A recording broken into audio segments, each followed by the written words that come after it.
G'day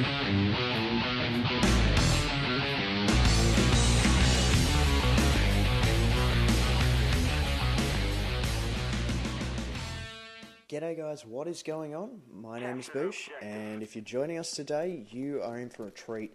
I have some weapon information and weapon balancing stuff that I want to share with you guys, and hopefully by the end of it you guys can give it a like, and if you haven't subscribed, just hit the subscribe button.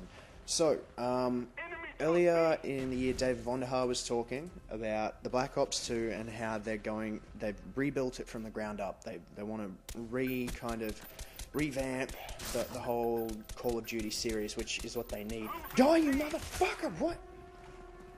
He wanted to revamp it all, so they've gone ahead and they've done that, and they said that, you know, they want to make the weapons as balanced as possible in this, which is fantastic because a lot of people were using very OP weapons like, you know, an AK-740 with rapid fire, just throwing that on, and, you know, it had some really good accuracy. Same with the FAMAS, had really good accuracy and a really decent fire rate, which meant when you hit someone, the recoil was, you know, was fuck all. So they want to try and tweak all of that. Now, the only way that I think that is possible is to limit what the weapons can and cannot do. So, for example, if I want a, you know, like, if you can limit all the weapons in their range, so in their category, so for example, submachine guns, you know, ensure that none have an overly huge fire rate with decent accuracy, or, you know, have one with a huge fire rate but the range is really fucking short, like a Scorpion, or, you know, limit the magazines on it, so that way, if you are going to use a weapon for one specific trait, that way, it limits what you can and can't do with the weapon. So, same for shotguns. But moving on, I want to talk to you guys about some weapons. So I've got 3 weapons from each category, pretty much, except for the LMGs. So let's get straight into it. So the first one is an MP7, which, you know, is kind of making a return. Usually has a low range, recoil and damage, and it usually sits at about 30 bullets for a magazine, maybe towards 60 if you're running extended mags. We've seen it in Modern Warfare 3, it has amazing iron sights, and because of that low recoil, it means that, you know, you don't have to worry about an attachment and you can get away with it, you know, killing people from a distance. So the next one that I want to talk about is a Chicom QCB. Now, it's a Chinese design, and is running with an extended mag on that, maybe, purely because of the amount of bullets that it had in that clip. I think it was close to 54 or something like that. Feel free to correct me if I'm wrong, but it usually has a low to a medium recoil. There is no real weapon like this in real life, but is based on a very similar design to an already created weapon. So the next one I want to talk about, and what I think is going to be a beast weapon, is the PDW-57. It's a Belgium design and has a low recoil, and in real life fires at about 900 rounds per minute.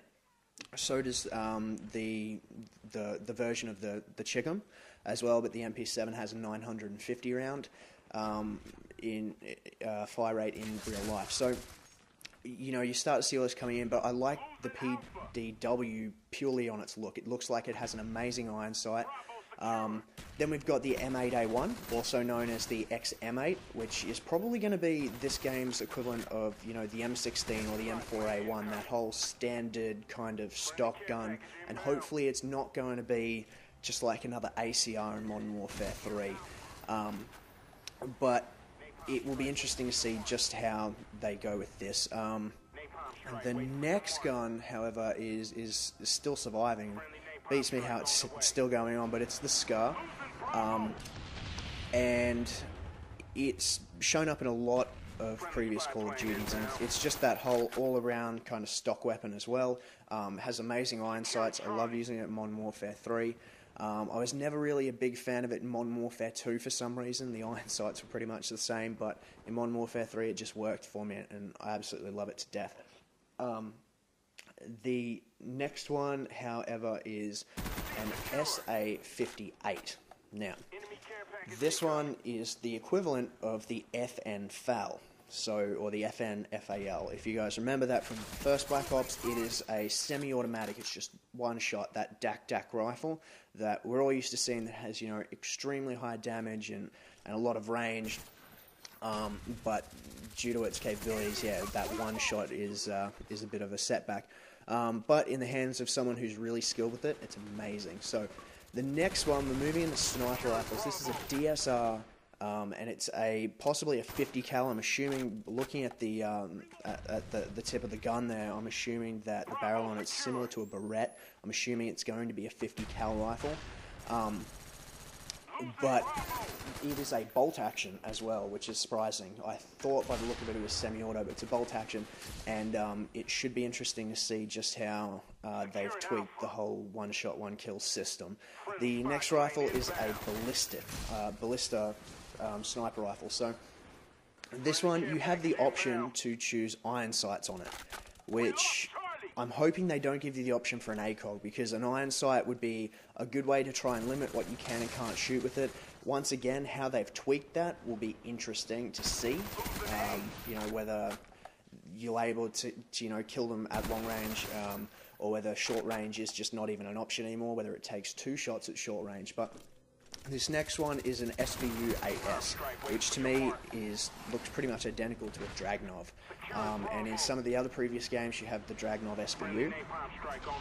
Semi-automatic, usually gets, I think it's 6 to 8 shots in it, and typically not as high powered as the others because it's semi-auto, so usually 1 or 2 shots. But the next gun that I want to talk to you guys about is the MK48 LMG. So this gun is just beast as fuck. If you've got muscles to carry it around, fucking good on you. So it is basically the bigger version of the MK46, I think it is, which is in Black Ops. I've never been a big fan of LMGs though. For me, they're just too heavy. I prefer to kind of run and gun and have a bit more mobility. But it'll be interesting to see how they've tweaked the ballistics on that. Moving on to the shotguns. Oh, baby. R870 MCS. It is an 8 slug per... not really clip. They don't even use a clip. But it's got 8 shots in it. It's a 12 gauge shotgun. It's a similar design to the Stakeout in Black Ops. It is a pump-action shotgun, and it should be pretty interesting to see how they've tweaked that. I imagine what they've done is that they've really decreased the range, and you have to be really accurate to get a one-shot kill with it. And moving on, the Saiga 12. This one is probably similar to the Spaz in Black Ops, I'm imagining. It's a semi-auto shotgun, and it can hold 10 slugs. So just how fast the fire rate is still yet to be determined, and it will be interesting to see how far they've pushed this gun design, and whether once again you can just run into a room and spray the fuck out of people, whether you have to make your shots count. The next is an assault shield. So we've seen the riot shield, and how annoying they can be, and then in Modern Warfare 3 I think one of the patches came through and you can actually shoot through the riot shield so people still take damage, which is a little bit bullshit. But the assault shield is placeable. You can plant it in the ground, stick your gun right through the middle of that motherfucker, and just carve up with a secondary weapon. So that is going to be an interesting tactic, and I cannot wait to see how people use it to their advantage. The next handgun we're going to talk about is a Cap 40, and it's a fully auto pistol. It's got 12 rounds in it, and it's developed in the United States by a company called Chris, and they were the ones that made the Vector, which is a submachine gun which has a really low recoil kind of, a counteracting system, so that there's less recoil that you feel. So that, I'm assuming, is going to be similar to your CZs. This bad motherfucker is called the Executioner, or the Raging Judge, I've heard some people call it. But it is the big fucking Bertha of all handguns. It is a 6-round revolver, and that thing kicks harder than a mule. It's in real life, it's got a little cushion on the back of it, so when you fire it, it doesn't hurt your hands as much. But I'm assuming that's going to take the place of the Python from Black Ops, and it'll be interesting to see just how brutal that thing is, and I can't wait to use it. Next, we have the combat axe, I think they call it, the hatchet, the tomahawk, and the throwing knife.